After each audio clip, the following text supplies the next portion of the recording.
الله وسلم وبارك على عبده ورسوله الأمين وعلى آله وأصحابه والتابعين. اللهم لا علم لنا إلا ما علمتنا إنك أنت العليم الحكيم. اللهم علمنا ما ينفعنا وانفعنا بما علمتنا وزدنا علما. رب اشرح لي صدري ويسر لي أمري واحلل عقدة من لساني يفقه قولي. اللهم اجعل القرآن العظيم ربيع قلوبنا ونور صدورنا وجلاء أحزاننا وذهاب همومنا وغمومنا وسائقنا وقائدنا إلى رضوانك وإلى جناتك جنات الخلود. اللهم إنا نسألك أن تجعل علمنا حجة لنا لا علينا، ونسألك اللهم أن ترزقنا الإخلاص في القول والعمل. أيتي الله سبحانه وتعالى Allah jomirawo tedduɗo towɗo mawɗo seniɗo hanaɗo yettede, en jarnamo kanko Allah weltanomo e dow kala nema e ɓural e teddungal e yurmede. Eɗen seedo ko kanko tun Allah woni ko hana rewede ka gonga. Eɗen seedo Muhammad sallallahu alayhi wa alihi wa sallam ko jiyaɗo Allah nulaɗo makko. Den toro Allah yo juulu e maɓɓe, o juula e dendanangal ɓe ngure maɓɓe. Yo Allah juulo e kala sahabajo maɓɓe e kala yuttiɗo ɓawo maɓɓe, ñentini sunna maɓɓe on, jokki batteji maɓɓe ɗin ila yawmiddin. Allahumma amin. Musidɓe tedduɓe, ɗen jokkito dars meɗen on ka tafsir e suratu tawba. Jomirawo seniɗo towɗo on o soggani en e ngol tortewol ko ɗuuɗi e ko yamiri jihadi e ko rerɗini e ɗum e ko tindini ɓural muɗum e joddi muɗum e ko mawnini fi muɗum. O noddi, o multi, o rerɗini, o kambi wonande on saliɗo e notagol noddandu yahugol jihadi ndin. O feññini e nder ɗum wondema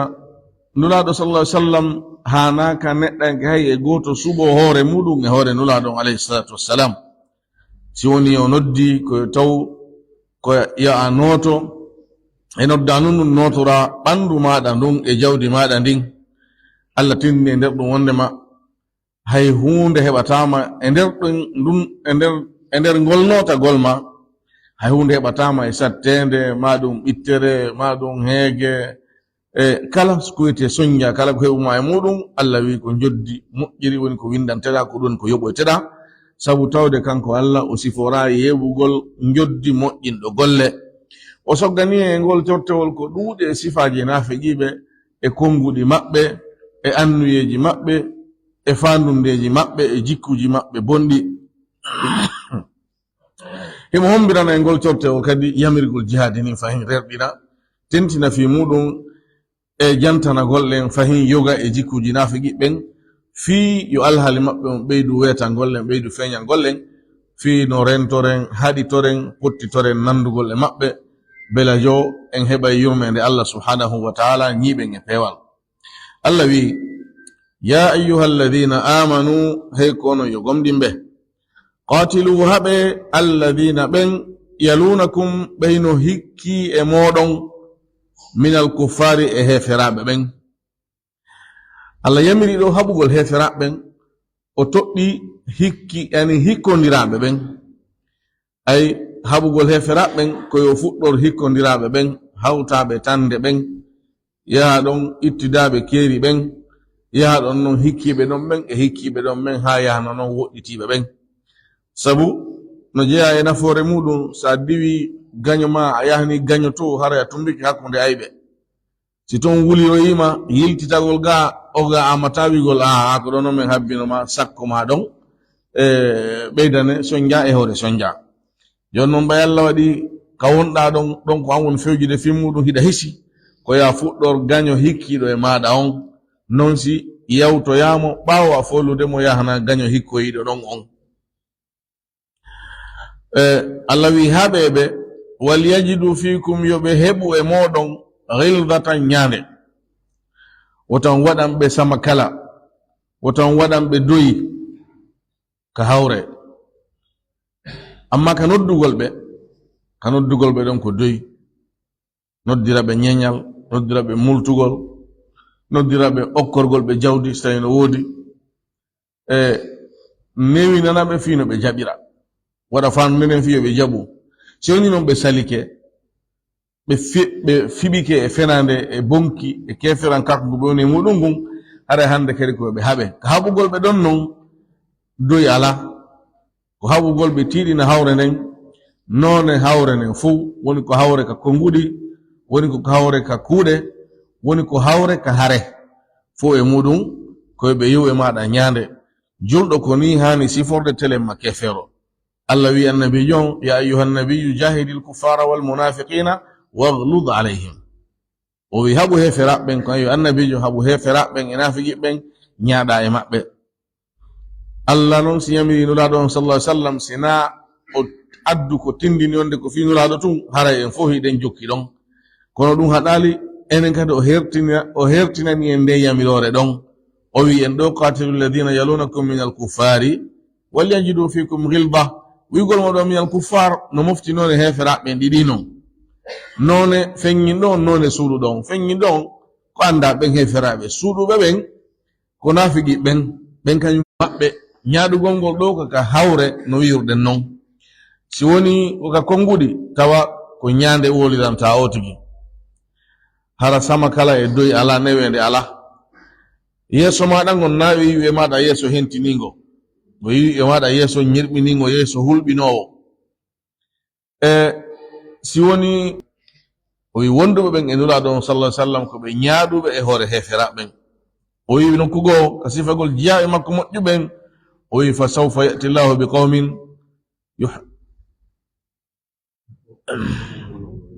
yuhibbuhum wa yuhibbuna adillatin ala almuminin aizzatin ala alkafirin shahidonni allah wi o adday jama si onon on salike dina makko kan o wattitira on woɓɓe goo ɓen sifora yiɗugol allah sifore yiɗede ka allah subhanahu wa taala e hore ɗum wonande gomɗinɗo ko ɓe newiɓe ko ɓe ɗatuɓe amma kefero ɓe wona tedduɓe ñaaɗuɓe e hoore kefero on allah subhanahu wa taala on ko ɗum ɗo woni ko yamiri en kon telemma heferaɓɓen o wi walamu andon anna allaha wondema tabitino allah ma almuttaqina himo wondi e huloɓe mo ɓen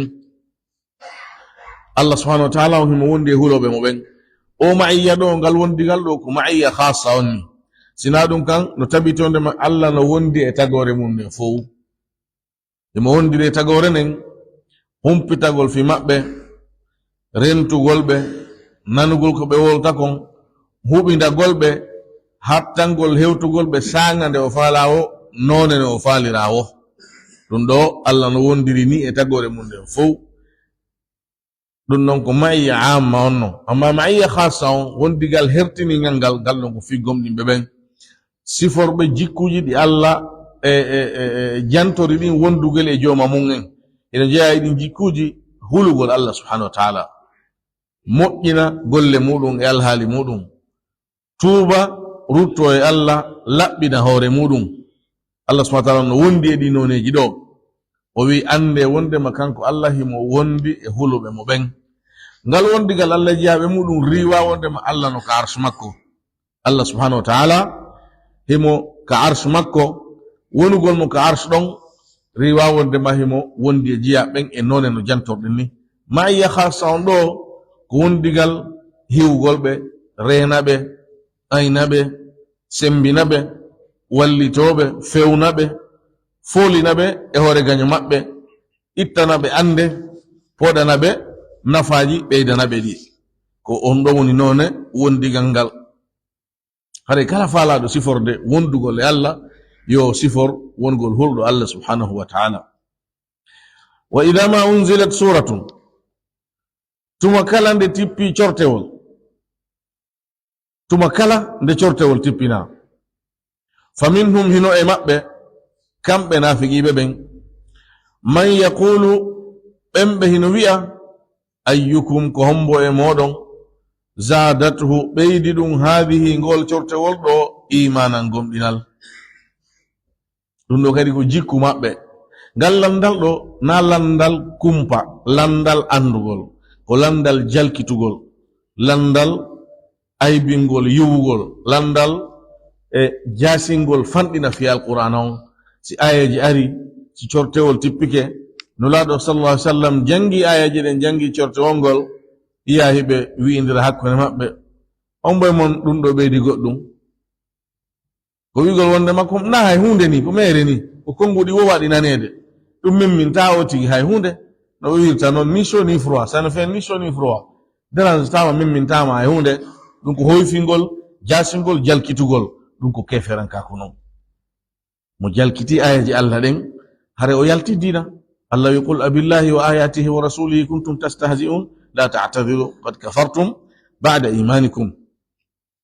wi ngol kongol ɗo ko feeñi kon ko wonde ma wasɓe wolengol ɓe feññina kono ka haqiqa na wolatenongol feññine ko imma ɓe wolindiranangol hakkunde maɓɓe kamɓe on ɓe jalkita ɓe aybina ma ɗum ɓe wolanangol e musiɓɓe maɓɓe ka enɗan ma ka weldigal ma ka gollodal e tawɓe weldigal hertiningal eni tiiɗungal no hakkunde maɓɓe e muɗum jeyaɓe e julɓe ɓen hara hiɓe hooli wonde maɓɓen ko yani ko surroɓe ɓe wirtataɓe wolanoyta nulaɗo sa sallam ɗin konguɗi maɓɓe ɗi ɓe woni e wolude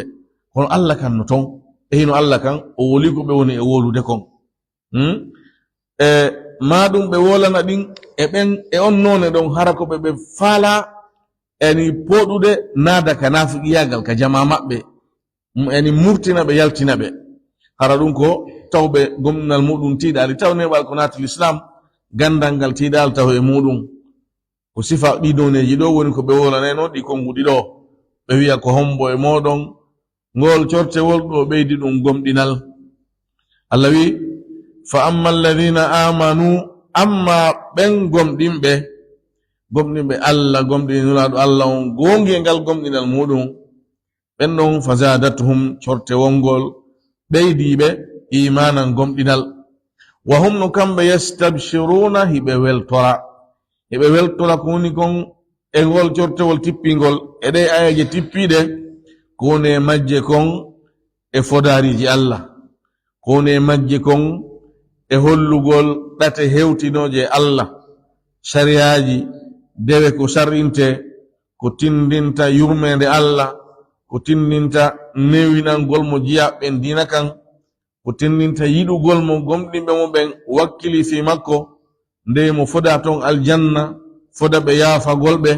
ɗum ɗo fof ko hunde nde ɓe weltorta e kamɓe gomɗinɓe ɓen wondude e ɓeydagol ɓe gomɗinal o aya ɗo no tindini wondema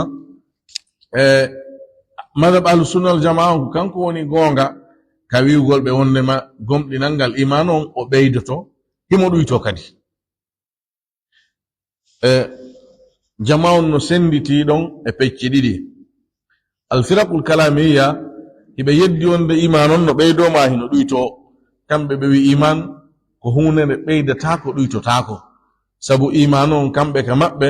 ko gongingol ngol jonɗo si information wolama an a gongini oɗo gongini oɗa gongini oɗa gongini gongingol moɗon ngo onon ɗo fo hino fota ɓeydo ala ton ɗum yan na hunde jaɓore ɓeydagol na hunde jaɓore ɗuytagol si woni ɗuytike haray ay wi gonginɗo a yaltiye mum a sikkitike andi hande kadi hay na wiyeteɗo gonginɗo kamɓe ɓe ƴettiri ni sabu hiɓe ƴetti wondema gomɗinal ngal ko hoolagol ngol tun e fiɓa wondema ko gonga ɓe nadorali ton golleji deweyankeji ɗin e nder ɓen ɗon woɓɓe maɓɓe no riwi few wondema iman on no ɓeydoma no ɗuyto woɓɓe maɓɓe no tabintini ɓeydagol ɗuytagol kono na none no ahlusunna jamaa tabintiniri noon kamɓe tabintingol ɓe ɓeydagol iman ko wigol ɓe wondema si woni cortewol tippike masalan a gomɗiningol ɗon watti e ko gomɗinnoɗa kon ɗi e corteji haray ko ɗum ɗo woni ɓeydagol maɗa ngol ka yani ko ɓeydagol ko gomɗina na ɓeydagol e gomɗinal kamɓe koko gomɗinte kon ɓeydoto na gomɗingol mangol woni e ɓeydade kamɓe ɓe ƴettiri ni ziyadatul iman kono ngol kolngol ɗo ngol sella seede muɗum ngol sella joni aren ka ɗuytagol si woni en wigo ko gomɗinte kon ɓeydoto e konngol maɓɓe ngol a kon ɗum kadi si ɗuytoto sinara ɓe wiya ɗuytagol ala ko ɓeydagol tun ɓeydagol tun ɗon gasata sabu si ayaje go ɓeydike ko imma a gomɗiniɗe ma a yeddiɗe. Sa gomɗiniɗe konngol maɓɓe ngol a ɓeydike gomɗinal sabu ɓeydike ko gomɗinɗa kon, yani piiji ɗi gomɗinɗa ɗin. Amma soni a gomɗinali haray a yeddi yoga e alqur'ana, mo yeddi yoga e alqur'ana on ko kefero. Andi kamɓe ko imma ko a gomɗinɗo gomɗinal timmugal ma ko a kefero few. Ko ɗum waɗi konngol maɓɓe ngol ngo sella sabu gomɗinɓe ɓen fof fotata e darajat, ko ɓe darajaji. Amma ahlu sunna wal jamaa kamɓe ɓe ƴetti dassuji ɗi no wiri non, ɓe woñali ɓe ɓoylali, ɓe jaɓi hihi gomɗinal ngal no ɓeydo no ɗuyto, ɓeydoray golleji moƴƴi ɗin, ɗuytora bakkatuji ɗin. Ɓe wi gomɗinal ngal no mofti ko fiɓa kon ka ɓernde hoolagol gongina on, no mofti wowlugol ɗum ɗirro, hino mofti gonginirgol ɗum golleji ɗum ɗin ko ɗum ɗon noddi e muɗum kon. Si ɗum ɗo si a wasama ko ɓernde nden fiɓi kon, haray na gomɗinɗo aslan. Hay wowluɗa golluɗa, haray na gomɗinɗo. Si tawi noon a heɓi ko ɓernde nden fiɓi kon, a raɓɓinɗinike ka gollitirgol ɗum, haray ɗon ko a gomɗinɗo ɗuytiɗo gomɗinal. Ahlu sunna wal jamaa kamɓe ko ni ɓe yaari. Amma noon si a wasama fiɓugol ngol hoolo, ɗo woni a yaltigal islam. Idan o aya ɗo e ko wona o ɗo Allah wi suratul anfal, innama almu'minuna alladhina idha dhukira Allahu wajilat qulubuhum wa idha tuliyat alayhim ayatuhu zadatuhum imana. Allah wi ko woni gomɗinɓe ɓen ko ɓen tawoɓe si janngama e maɓɓe ayaji Allah ɗen, ɓe ɗum ɗen ɓeyda ɓe gomɗinal. Wuyugol Allah si ayaji ɗen janngama ɗe ɓeyda ɓe gomɗinal tindina ko ayaji hese arɗe ɗen tum. Ne wi ko fuɗɗen nande Fatiha si janngama a jentike ngol, a waɗi haqqille maɗa e manaji maggol on, a ɓeydoto gomɗinal, sabu a ɓeydoto mawningol Allah, a ɓeydoto yiɗugol Allah, a ɓeydoto ɓattagol Allah,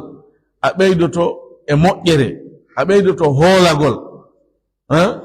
Ɗum ɗon fodde hiɗa jentade ayaje ɗen, fodde hiɗa ɓeydade gomɗinal. Golleji moƴƴi ɗin kadi yeru ko ɓeydiɗa e majji yo a ɓeydike gomɗinal. Si a ɗuytike e majji a faggitike bakkatu, ɗum ɗon kadi ɗuytete gomɗinal. Ko ni woni madhab ahlu sunna wal jamaa, dalilji ɗin hino tindini, no yowodiri, yani no fawodiri, defodiri tindingol wonde iman on no ɓeydo hino ɗuyto. Hare ko ɗum ɗon woni ko selli kon ko neɗɗanke on haani fiɓude, o eto o wakkilo ha iman makko o wona ɓeydotoɗo hara o naali ɗuytotoɗo. Wa amma alladhina fi qulubihim marad, amma ɓen tawɓe hino e ɓerɗe muɗum ɗen e nawnare, ko ɗoni nyawu ngun nyawɗon ko naafiki yagal e sikkitare e fasigaku yeddugol Allah, shirkangol Allah, sikkito fiyake dina makko kan e annabijo makko on sallallahu alaihi wasallam. ɓen tawɓe ɗum ɗo hino ka ɓerɗe muɗum, fazadathum cortewol tippingol ngol ɓeydayɓe rijsan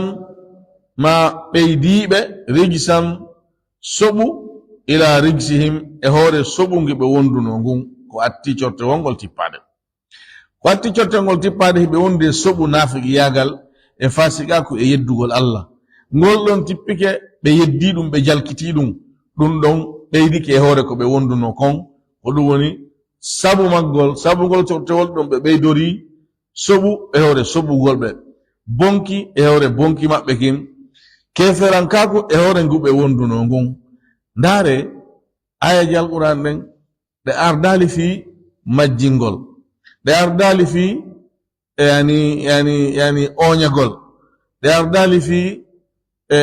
ɓeydagol bonki e suɓu e keferankaku, ko ɗe ardi haqiqa tan ko fi ɓeydagol pewal,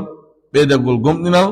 e ko nantata e muɗum. Honde tawno fo muɗum ko an neɗɗanke on no jaɓɓitorɗade non, no jaɓirɗade non, ko ɗum wattete, ko ɗum waɗete e moƴƴukikin e pewal ngal, ko ɗum kadi waɗa e ma e bonkikin e fasigaku ngun, tawi fo e muɗum ayaje ɗen hiɗe wona sabu muɗum. Allah wi wa nunazzilu min alqur'ani ma huwa shifaa'un wa rahmatun lil mu'minin wa la yazidu adh-dhalimina illa khasara. Bo men tippina e alquran konko tawata ko lekki, ko nyawdirɗum, ko yurmene wonande gomɗinɓe ɓen. Amma yimɓe toñuɓe ɓen toñide hoore mum yeddugol Allah, shirkangol Allah e fasigaku e noneji muɗum, Allah ɓen ɗon alqur'ana on ɓeydataɓe si wona honno, si wona perdi hala kuye. Hujja Allah on no ñiɓude e hoore makko ko hendoroye ñande dangal. Allah wi nokkugo kadi qul huwa lilladina amanu hudan wa shifa. Alqur'ana on wonande gomɗinɓe ɓen ko peewal, ko lekki, ko ñawdor ɗum. O wi walladina la yu'minuna fi adanihim waqrun wa huwa alayhim ama. Ɓen tawɓe ɓe gomɗina alqur'ana on yani hino e noppi maɓɓe ɗin pahu,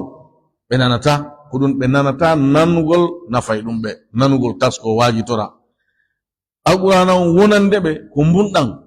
ɓe yi'ata, ɓe famata. Dare suratul Baqara Allah wi dhalika alkitabu la rayba fihi hudan lilmuttaqin. O wi ko nde peewal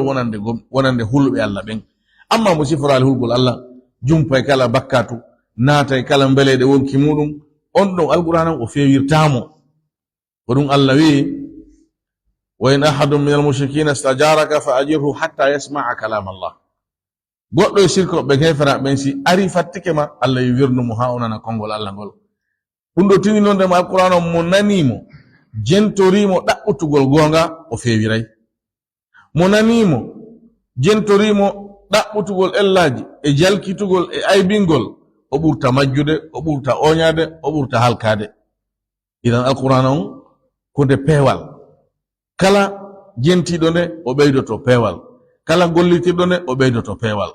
kala huccuɗo e mayre ɗurni nde, jalkiti nde, aybini nde,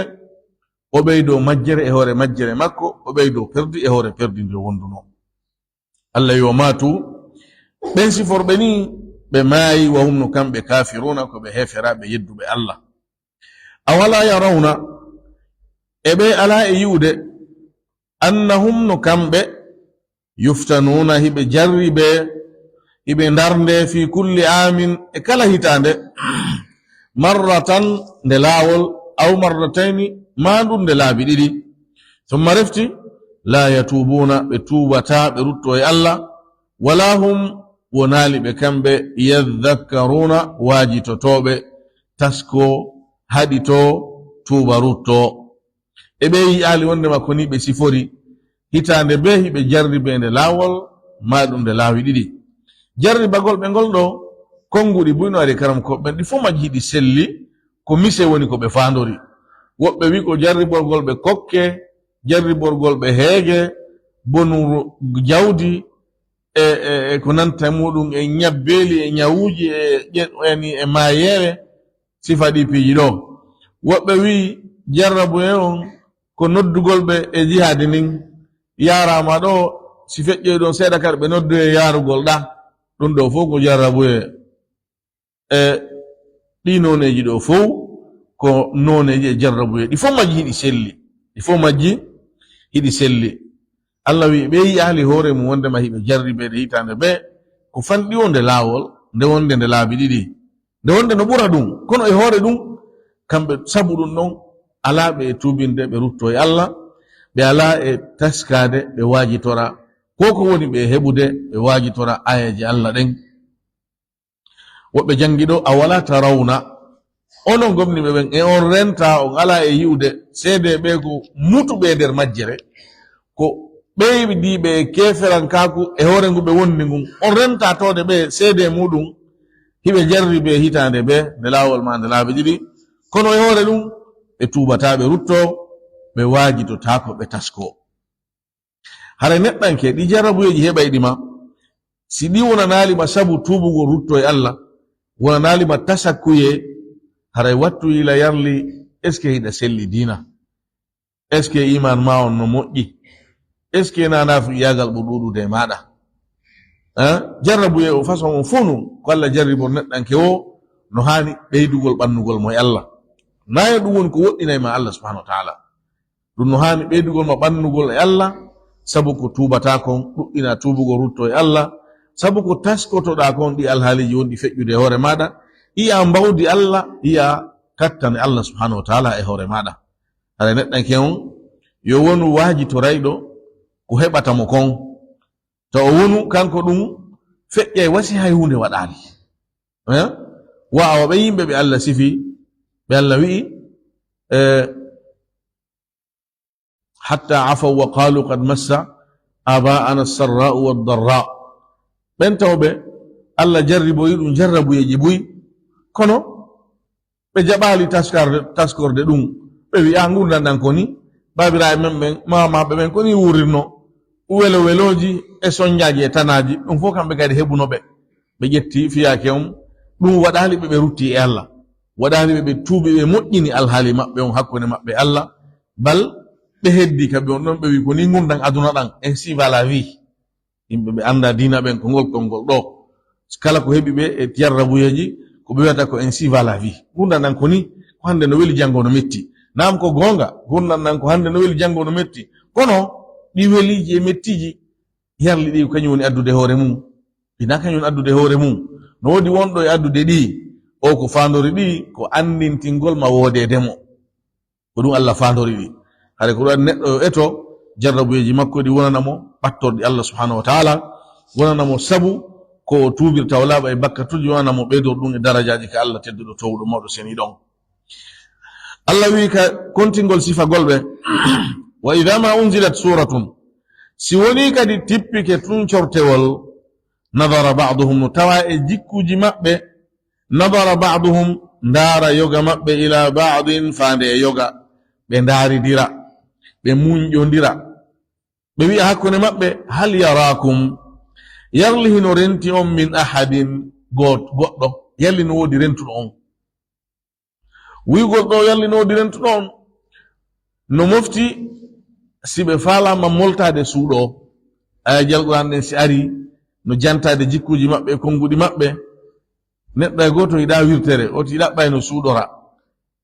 be ndaari ndira be landondira eske sahaba ben no watti le mabbe eske no sallam no watti le mabbe ka sahaba ben no hilni no ko makata no sallam no hilni ko ne makude sibe tawi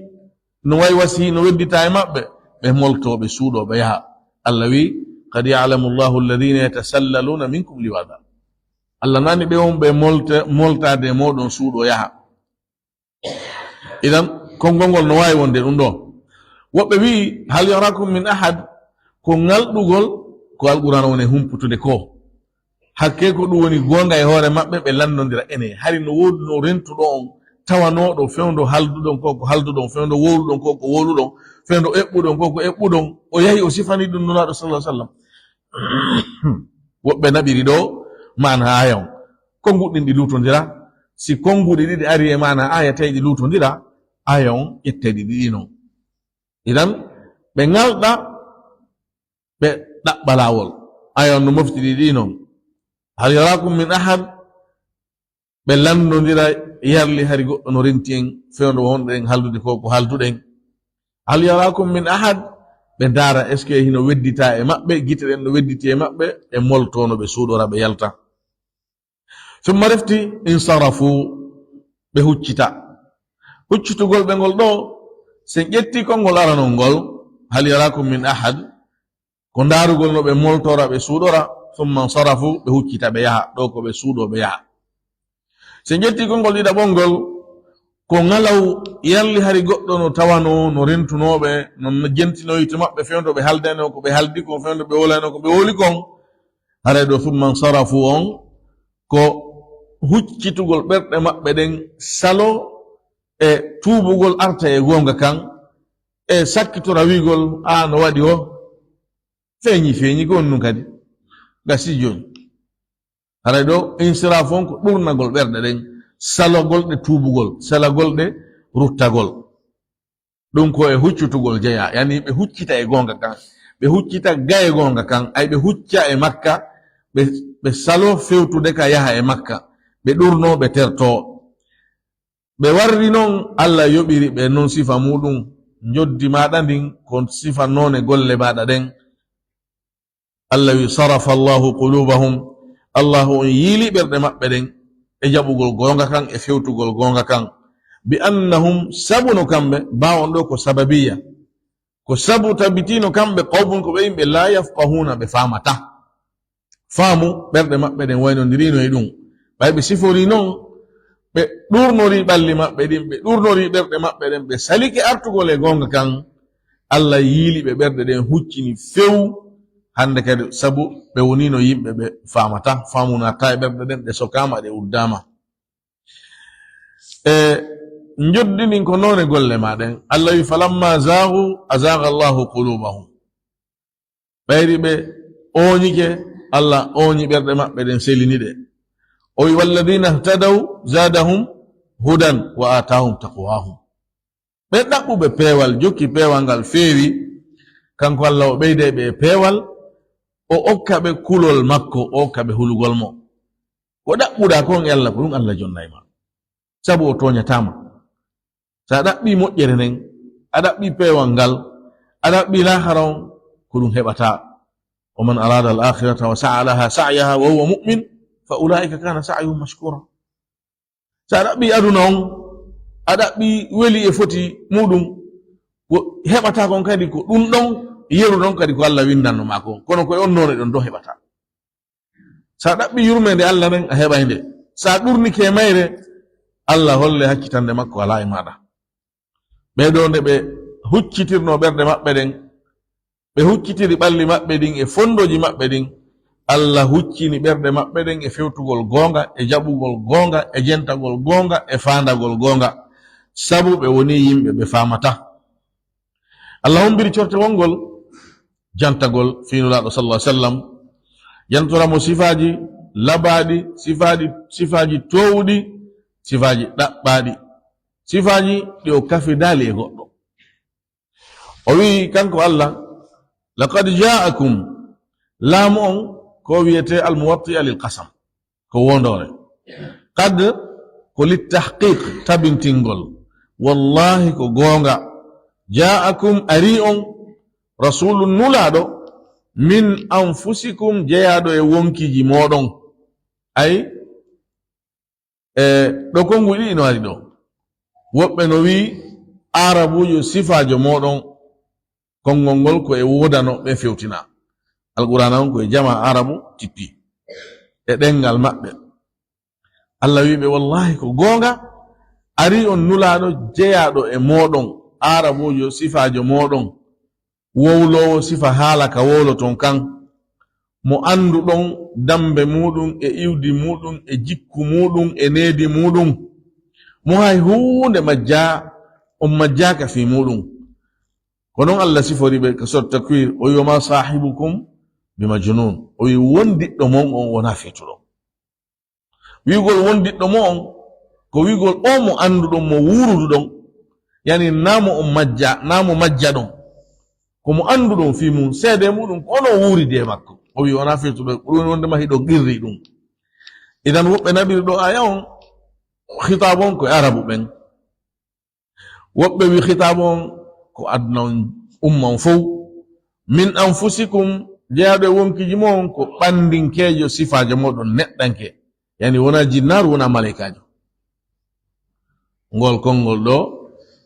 ɓuri sellude sabu nulaɗo sallallahu alaihi wasallam wona e arabu ɓen towoni ko nula no wawi noon wonde ara ɓe fandiɓe ngol konngol taban fandiɓe wiɓe ngol konngol ɗa fandaki wonde makko e makko towoni ko ɓe nula kono aslu on e khitabat alqur'ana on ko fi umma on fof aslu on ko fi umma on fof idan Allah wi nulaɗo ari on jeyaɗo e moɗon neɗɗanke sifa moɗon kala ko heɓata on e neɗɗanka ko heɓay mo o ŋoŋay no ŋoŋirton non heege musay mo no musirta on non o welete o ɗonɗete o hulay si kulol ari o maapoto si ande ari o weltoto o seytinay o ɗanoto o ñamay o yaray o resay no wodi ko yiɗowo ko añowo neɗɗankaku jikkuji neɗɗankaku ko woni e mon kon fof hino e makko fiyo ɗum Allah waɗiri ɗum fiyo newano en jentagol mo ɓattagol mo heɗagol mo janga e juuɗe makko e fiyo newano en jembingol mo kala ko o waɗi yalta e taaga neɗɗanke joni ante hara ko jinnaru Allah nulno e meɗen jinna Allah no okkiɗi doole ko enen en wawata joni noon ko en ñentin kañum nulaɗo on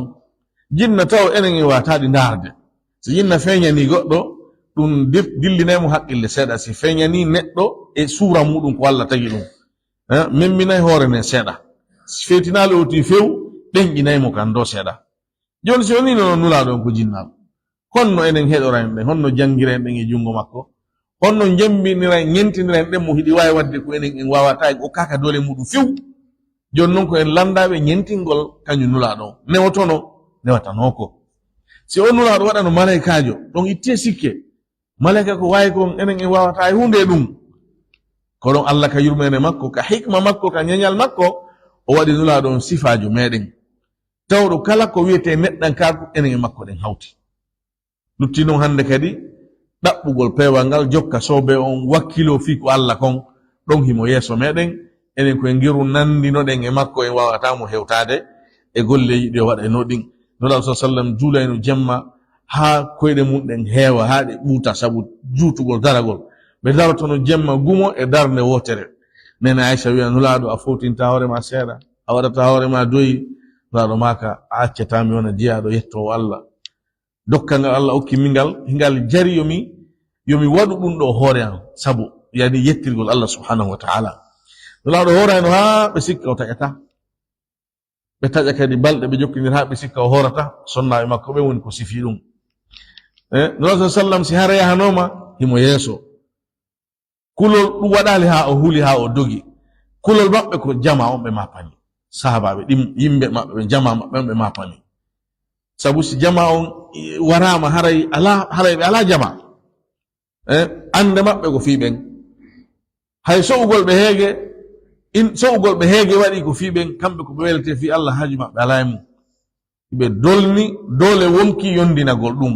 sahabaɓe ɓe wi si hara ɗen wulino koye nulaɗo ɓereno ɓe bakko sallallahu alaihi wasallam idan Allah jantorimo ni wonde makko neɗɗanke sifa meɗen woni ko nuli o kalima ɗo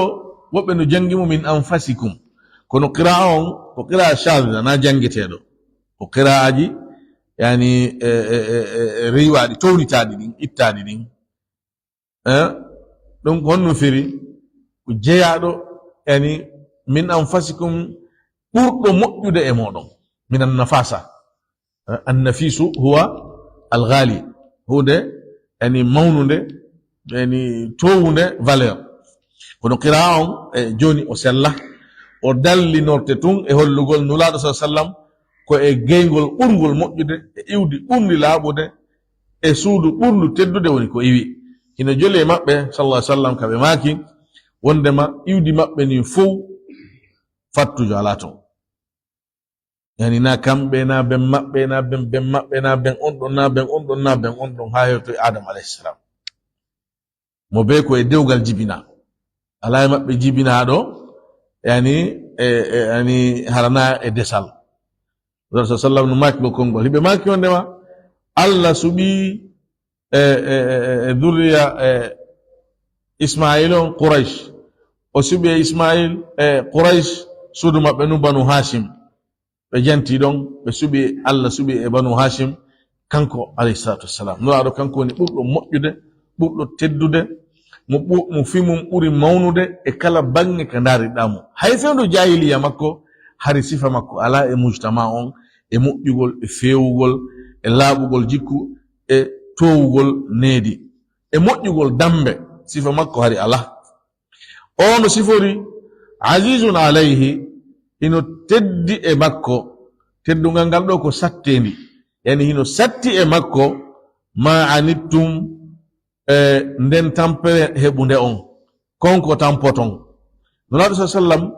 Allah seedadike wondema tampere si heɓi en haray ɗum no aaninimo no maapinimo hino satta e makko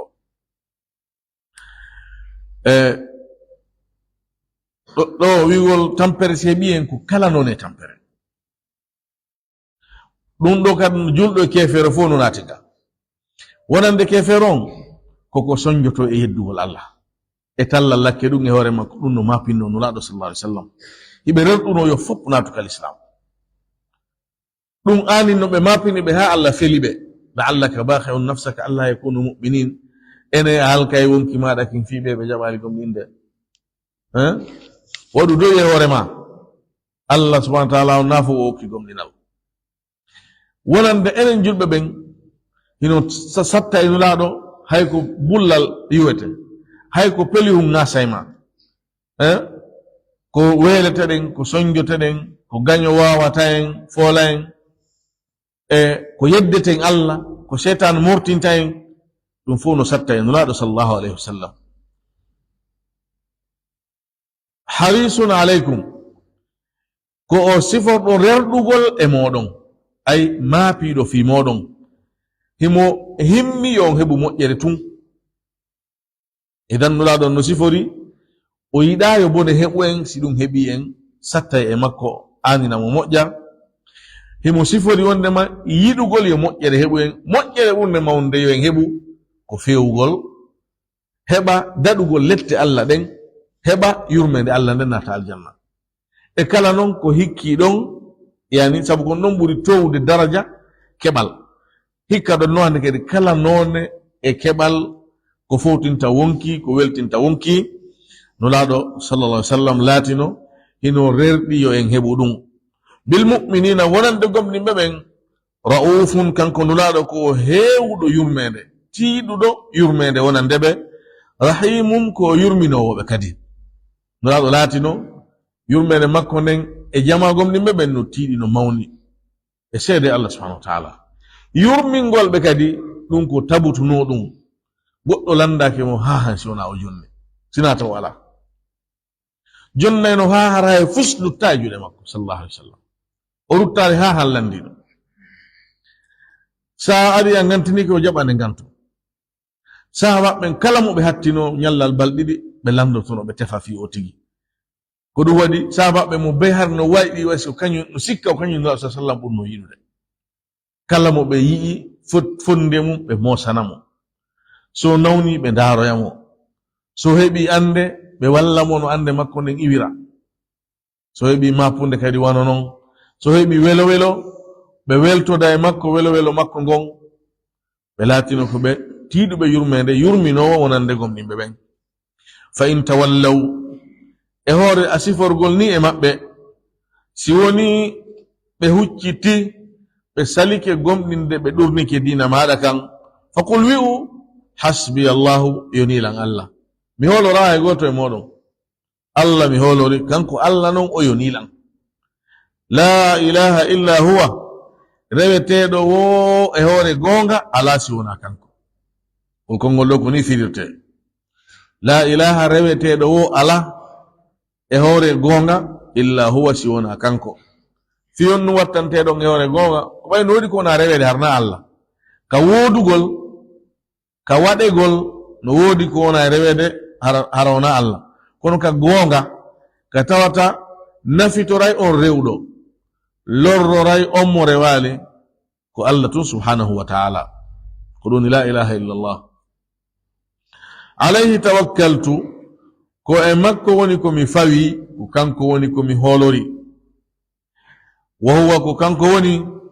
rabbul arshi jomirawo arshi on al azimi mawɗo on kanko Allah kanko woni jomirawo arshi mawɗo on siforgol mo ni wonde kanko woni jomirawo arshi mawɗo on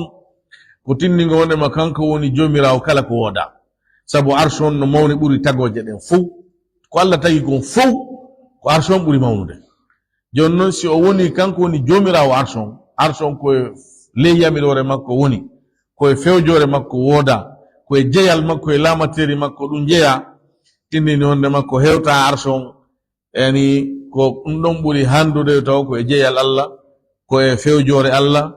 koye laamu Allah woni ko jeeya Allah sifori arshi on mawnugol tindingol mawnugol joma arshi on sabu kanko Allah kanko tagi arshi on so woni arshi on o siforimo mangu kanko taguɗo arshi on noon andi kanko ɓuri mawnude arshi on ko nokku Allah on no subhanahu wa ta'ala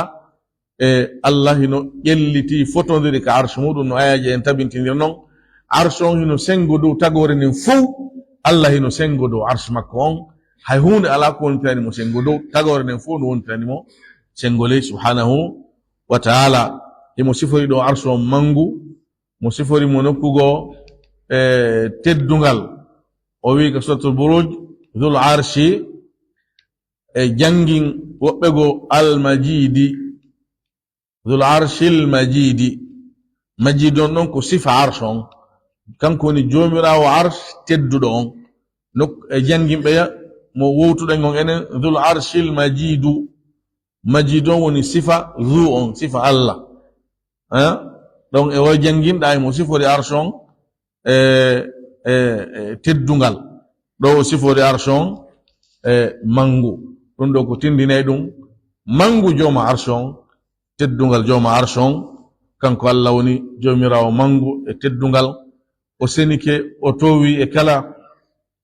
duytande e kala ella e kala aybe o sifori kala timmal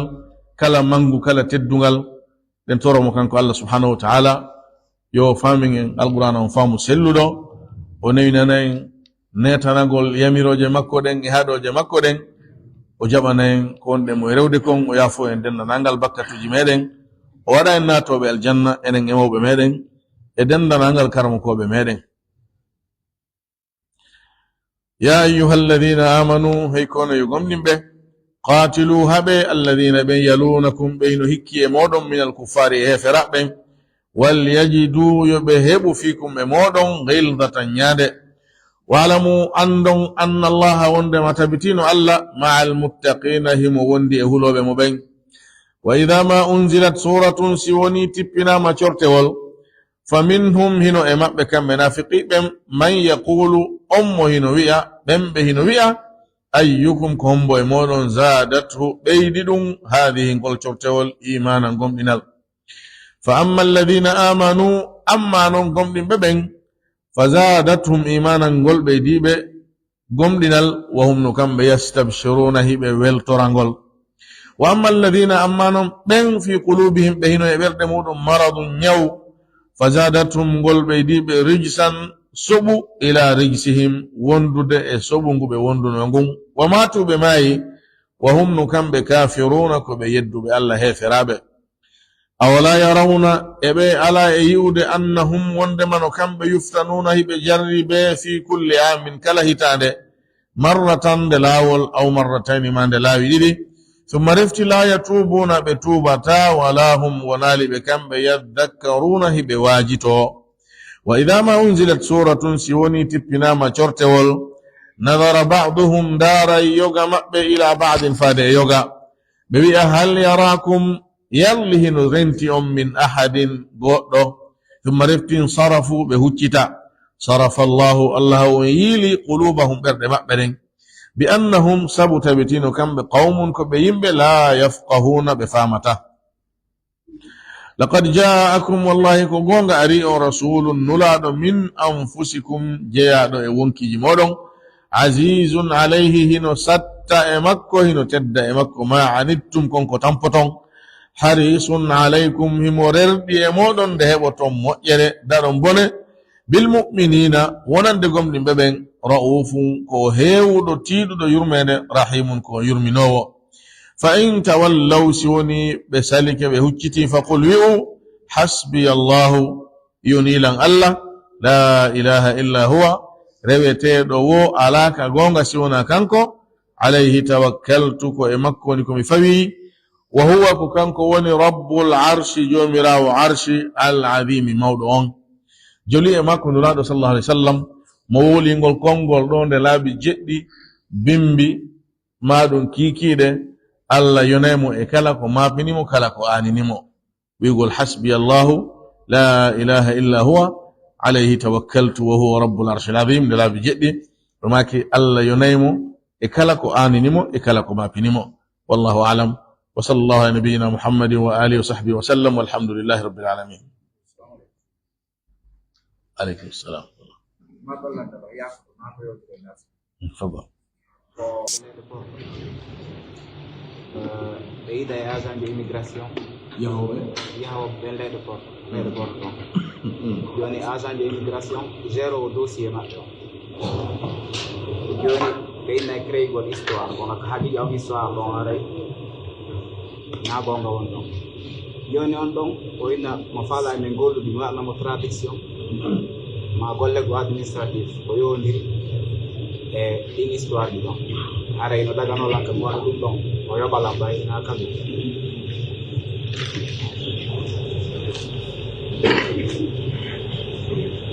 beɗen ndiɗo ko sukaɓe ƴewoɓen ka leyɗe janane ka leyɗe portoɓe no wiirteno fattoyagol ɓe lando fattagol sa hewti ari ka nelanaka a yettinta sa ari ka nelanaka a yettinta a yettinayi a ɓe hunuɗa lawa a wolay ko adduma ɓe wiya ko fattagol mi ari awa onon probléme ma o ko ɗum woni on histoire mo ɓe wolata ko ma wola ko honɗum dogimma kama arɗa fattagol ka maɓɓe joni noon on histoire ko hasi kon hara wona o gongajo ko hunde wona nde sincede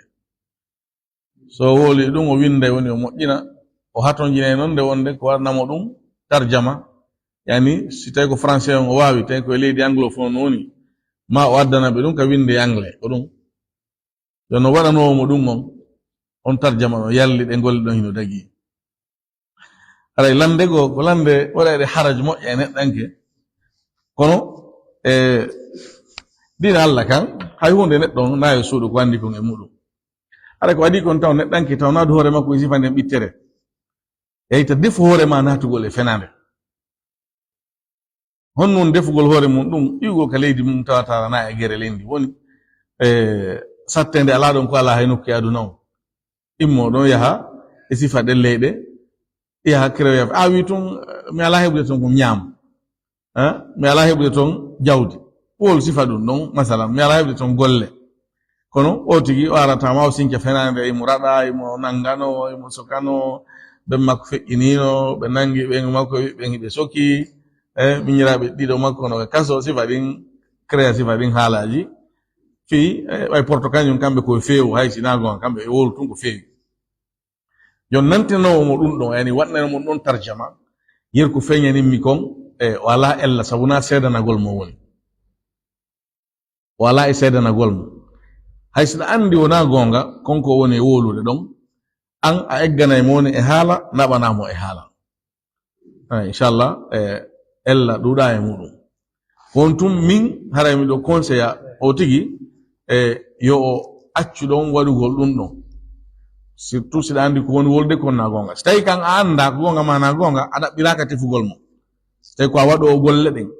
yoɓe ma ko a waɗanowo yimɓe on service fi Allah ɓay Allah no wawnuma an ɗen golle ɗon mo addi ɗum ɗo dina ka landora ɗaɓɓirama andugo gonga ni ka wona gonga on tu si tawiɗa andi ko woni wolde ko wona gonga hara mimi ɗum suɓi wo tawaɗu fii tataw a natori ɗon e wallitagol e hoore fenande haray ko ni woni komi yiri kon wal ilmu indallah